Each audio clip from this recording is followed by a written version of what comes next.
किसी नारी के विवाह हो जाए, विवाह के पश्चात 8, 10, 15 वर्ष बीत जाएं, लेकिन संतान ना हो, औलाद ना हो, ये भी बहुत बड़ा दुख है। मेरे भाई बहनों, जिस नारी के संतान नहीं होती है, उस नारी का जीना दुनिया दुश्वार कर देती है। कई तरह के ताने, कई तरह की बातें मेरे भाई बहन लोग बनाने लग जाते हैं। इतने विकृत मानसिकता के लोग रहते हैं देश में कि अगर कोई निसंतान मेरे भाई बहन दंपति है, सुबह सुबह अगर कोई किसान उसका चेहरा देख ले ना, तो विचार करते हैं कि आज इस निपुते का मुख देखा है तो बीज भी उगने वाला नहीं है, वापस मार्ग पलट लेते हैं। व्यापारी अगर व्यापार करने जाए और सुबह सुबह चेहरा देख ले तो वो भी वापस आ जाता है कि आज इसका चेहरा देखा है तो व्यापार भी होने वाला नहीं है। और कुछ कुछ तो इतने रूढ़िवादी विचारधारा के लोग रहते हैं। हमारे देश में मेरे भाई बहनों, कोई नारी की संतान नहीं हो रही, वो वैसे ही दुखी है, लेकिन सोच इतनी गंदी है कि अगर उस नारी का सुबह सुबह चेहरा देख लें तो विचार करते हैं कि आज इस बाजड़ी को मुंडो देखियो तो दिन भी अच्छो नहीं जाएगा। कहते हैं ना ऐसा माता कि बांझ का चेहरा देख लिया तो दिन भी अच्छा नहीं जाएगा। किसी का चेहरा देखने नहीं देखने से दिन अच्छा खराब नहीं जाता है। दिन हमारे कर्मों के अनुसार अच्छे खराब जाते हैं। अच्छे कर्म किए हैं आपने तो अच्छे दिन जाएंगे, बुरे कर्म किए हैं तो बुरे दिन जाएंगे। इसमें किसी का चेहरा क्या करे। लेकिन फिर भी मेरे भाई बहन, ऐसी कई मानसिकता के लोग होते हैं जो ऐसी नारी को दुखी तो होती है और दुखी कर लेते हैं। जब किसी नारी के संतान नहीं हो रही हो, उस समय उसको परिवार की आवश्यकता होती है, उस समय अपनों की आवश्यकता होती है, उस समय उनको धुतकारना नहीं चाहिए। और विडंबना क्या मेरे भाई बहनों, कई बार तो खुद का पति ही छोड़ देता है, संतान नहीं हो रही, दूसरी शादी कर ली। फिर ऐसी नारी का कोई सहारा नहीं मिल पाता। लेकिन अब दुखी होने की आवश्यकता नहीं है। मैंने आपको कल एक बात बताई थी कि आप जिस सुख की तलाश में अभी तक दौड़ रहे हो, भाग रहे हो, उसकी मंजिल हमें इन 7 दिनों की गो कथा में अवश्य मिल जाएगी। अगर आपके परिवार में ऐसे कोई माताजी हैं जिनके विवाह के कई वर्ष हो गए हैं, 10, 12, 15, 20 वर्ष हो गए, संतान नहीं हो रही है, सब कुछ करवा के देख लिया है, टोना टोटका, नीम, हकीम, पीर, फकीर, देव, दियाड़ी, धागा, सब कुछ करके देख लिया, परिणाम शून्य आ रहा है। मेरे भाई बहनों, 2.5 साल अंतिम समय सीमा है। 2.5 साल के भीतर भीतर निश्चित कोई बंध्या नारी मां बनने का सौभाग्य प्राप्त कर ही सकती है। इसका प्रमाण मेरे भाई बहनों, महाकवि कालिदास जी की कालजयी कृति रघुवंश ग्रंथ में स्पष्ट लिखा है। आप लोगों ने सुना होगा राजा दिलीप का नाम। सूर्य वंश में एक राजा हुए थे, उनका नाम राजा दिलीप था। कहते हैं राजा दिलीप की कोई संतान नहीं हुई। 100 पुत्र कामेष्टि यज्ञ करवा दिए, लेकिन फिर भी संतान नहीं हुई। राजा दिलीप मेरे भाई बहनों भटक भटक के थक गए।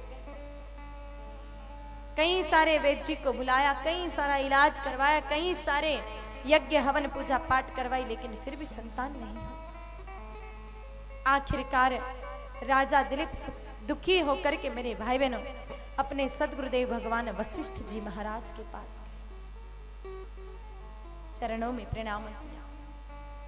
गुरु निष्ठा इतनी प्रबल थी कि बताने की आवश्यकता नहीं पड़ी, गुरुदेव अपने आप ही दुख को समझ गए। याद रखना, अगर आप सद शिष्य हैं तो आपको कुछ बोलने की जरूरत ही नहीं पड़ेगी, गुरुदेव आपके दुख को वैसे ही समझ जाएंगे। गुरुदेव ने कहा, बेटा संतान नहीं है इसलिए दुखी हो। कहा, गुरुदेव लोग ताने मार रहे हैं। कहा, बेटा चिंता ना कर, गौ माता की कृपा से तुम्हारे जीवन में संतान की प्राप्ति भी अवश्य होगी। गुरुदेव भगवान मार्ग दिखा रहे हैं। मेरे भाई बहनों, इंसान यही गलती करता है, पूरा जीवन कोई समस्या आ जाए तो इधर उधर भटकता रहता है और अंतिम शरणागति गुरुदेव भगवान की लेता है। अगर पहले ही गुरुदेव की शरणागति चले जाते तो दुख आता ही नहीं। जीवन में जब भी कोई दुख आवे तो कहीं मत भटको, लोग कहते हैं दुख बांटने से दुख कम हो जाता है। दुनिया का सबसे बड़ा झूठ है कि दुख बांटने से दुख कम होता है। दुख बांटने से दुख कम नहीं होता है मेरे भाई बहन, दुख बांटने से दुख बढ़ जाता है। आप अपना दुख किसी व्यक्ति को बताएंगे, वो 1-4 को कहेगा, 4-40 को कहेगा, 40-400 को कहेंगे, सब मिलकर के कहेंगे अच्छा हुआ। आजकल बहुत ज्यादा हवा में कदम चल रहे थे, अब ठीक है धरती पर आ जाएगा। लोग मजाक बनाकर रख देंगे, इसीलिए दुख किसी को ना कहें। ज्यादा आवश्यकता लगे कि अब रहा नहीं जा रहा है तो सिर्फ 2 मार्ग शास्त्रों ने बताए हैं। या तो अपने सदगुरुदेव भगवान की शरणागति लेकर के और गुरुदेव भगवान के चरणों में अपना दुख रख दीजिए, नहीं तो दूसरी शरणागति गोविंद की लीजिए, ठाकुर जी के चरणों में अपना दुख निवेदित कर दीजिए। बस इन 2 के अलावा तीसरे के अगर पास गए तो दुख पक्का पड़ जाएगा। तो सदगुरुदेव भगवान को दुख बताया। गुरुदेव भगवान ने कहा बेटा, गौ माता के कारण ही, गौ माता के श्राप के कारण ही संतान नहीं हो रही थी। अब गौ माता की सेवा करो, उनकी कृपा से वापस संतान प्राप्ति हो भी जाएगी। ये बात सत्य मेरे भाई बहनों। राजा दिलीप के संतान क्यों नहीं हो रही थी? क्योंकि एक दिन राजा दिलीप मार्ग से गुजर रहे थे, वहां पर नंदिनी माता बैठे हुए थे। देखा तो सही राजा दिलीप ने, लेकिन प्रणाम नहीं किया, बिना प्रणाम किए आगे चले गए। इसलिए उसका पाप उनको ये लगा कि उनके कोई संतान नहीं हुई। आप भी ध्यान रखिए, जब भी आप मार्ग से गुजरें, आपको रास्ते में गाय माता दिखे, उनको प्रणाम करना ना भूलिए। जितनी भी गाय माता दिखे प्रणाम कीजिए उनको हाथ जोड़ के। वाहन चला रहे हो, हाथ नहीं छोड़ सकते, कोई बात नहीं, थोड़ा सा झुक कर प्रणाम कर लीजिए। झुक भी नहीं सकते तो सिर्फ गर्दन झुका दीजिए। इतना भी ना कर सके तो नेत्रों को बंद करके और प्रणाम कर दीजिए, लेकिन बिना प्रणाम के नहीं जाना चाहिए। कहा बेटा इनको प्रणाम नहीं किया इसलिए तुम्हारे संतान नहीं हो रही, लेकिन अब इनकी ही कृपा से वापस संतान भी होगी। राजा दिलीप अपनी पत्नी माता सुदक्षिणा सहित मेरे भाई बहन नंदिनी माता को घर पर ले गए। उनकी प्रेम से सेवा करने लगे। सेवा कैसी? जब तक गाय माता बैठ ना जाती, दोनों पति पत्नी बैठते नहीं।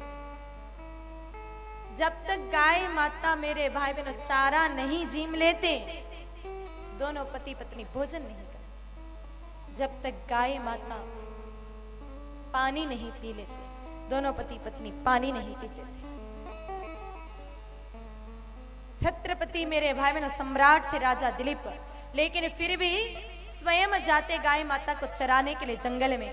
साये के समान, स्पष्ट लिखा है रघुवंशम ग्रंथ में कि साये के समान, छाया के समान मेरे भाई बहनों साथ में रहते थे गाय माता के राजा दिलीप। अपने पास 4 पैसा ज्यादा आ जावे तो गौ सेवा करने में हमें शर्म आती है, लेकिन एक छत्रपति राजा गौ माता की सेवा कर रहे हैं। मेरे भाई बहनों सेवा से गाय माता प्रसन्न हुए और गाय माता ने राजा दिलीप की परीक्षा लेने की ठानी। एक बार जब राजा दिलीप गाय माता को जंगल में लेकर के गए, राजा दिलीप बैठे हुए थे, उसी समय उन्होंने देखा कि एक सिंह, एक केसरी आया और गाय माता जी का शिकार करने के लिए उनको अपने जबड़ों में पकड़ लिया। राजा दिलीप तुरंत उठे अपने धनुष को लेकर के, और मेरे भाई बहनों बाण छोड़ने वाले थे लेकिन हाथ स्तंभित हो गए, वहीं के वहीं जम गए, जड़वत हो गए हाथ। तब उस केसरी ने, उस शेर ने कहा कि राजन मैं कोई साधारण शेर नहीं, तुम मुझे तीर से मार नहीं सकते हो। कहा ठीक है, अगर युद्ध से काम नहीं चल रहा है तो मैं तुमसे प्रार्थना करता हूं कि गाय माता को छोड़ दो। कहा कैसे राजा हो तुम? तुम्हारे राज्य में मैं भी रहता हूं और एक राजा का कर्तव्य होता है कि उसके राज्य में जितने भी जीव रहें उसका पेट भरा हुआ ना चाहिए, मैं भूखा हूं, इसीलिए मैं इस गाय का शिकार करूंगा। राजा दिलीप फिर हाथ जोड़कर खड़े हो गए। कहा मैं आपको भूखे रहने के लिए नहीं कह रहा हूं, आपको भोजन करना है तो मैं आपके सामने प्रस्तुत हूं, आप मुझे खा लीजिए लेकिन गाय माता को छोड़ दीजिए। मेरे भाई बहनों राजा दिलीप की ये बात सुनकर के उस शेर ने कहा राजन एक गैया के लिए अपने प्राण देने ये कोई समझदारी की बात तो नहीं है। जिंदा रहोगे तो ऐसी कई गौ माताओं की सेवा करोगे, मर जाओगे तो क्या करोगे? कहा मेरे सामने अगर कोई गाय माता जी को खा जावे, गाय माता को कष्ट पहुंचावे तो ये तो मेरे साथ वैसे ही मृत्यु के समान हो जाएगा। इसलिए मैं गाय माता को तो नहीं मरने दूंगा, भोजन करना है तो मुझे कर लो। उस केसरी ने कहा सोच लो राजन, कहा सोच लिया, आप मुझे खा लीजिए। मेरे भाई बहनों इतना कहकर घुटनों के बल बैठ गए, अपना सिर नीचे झुका करके आत्मसमर्पण कर लिया उस शेर के, उस केसरी के सामने। राजा दिलीप ने लगा कि अभी वो केसरी आएगा और अपने तीखे पंजों से या अपनी तीखी तीखी डाड़ों से मेरे सिर के 2 टुकड़े कर देगा। लेकिन मेरे भाई बहनों न तो कोई पंजा आया, न कोई जबड़ा आया, बल्कि प्रेम से स्पर्श होने का अनुभव हो रहा है, कोई चाट रहा है। जैसे ही सिर ऊपर उठा के देखा तो स्वयं नंदिनी माता मेरे भाई बहनों प्रेम से राजा दिलीप के सिर को चाट रहे थे। जब गाय माता सामने देखे, राजा दिलीप ने प्रणाम किया। नंदिनी माता ने कहा बेटा परीक्षा हो रही थी और तुम इस परीक्षा में सफल हुए। बेटा गौ माता की सेवा तुमने की है, हमारी सेवा तुमने की है, इसलिए मैं तुम्हें वरदान देती हूँ कि तुम्हारे कुल में एक ऐसे पुत्र का जन्म होगा जो तुम्हारे कुल की ख्याति को जन्मों जन्मों तक इस संसार में प्रसिद्ध करेगा और तुम्हारे उस बेटे के नाम से ही तुम्हारा वंश आज के बाद चलेगा। मेरे भाई बहनों, और उन्हीं के आशीर्वाद से राजा दिलीप के परिवार में राजा दिलीप के रघु नाम का पुत्र हुआ और उन्हीं रघु नाम के पुत्र के कारण जो वंश अभी तक सूर्य वंश के नाम से चला आ रहा था मेरे भाई बहनों, अब वो रघु वंश हो गया और उसी रघु वंश में प्रभु श्री राम जी ने आगे जाकर अवतार लिया।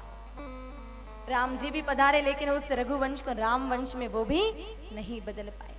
और मेरे भाई बहनों, गौ माता की सेवा की पराकाष्ठा देखना।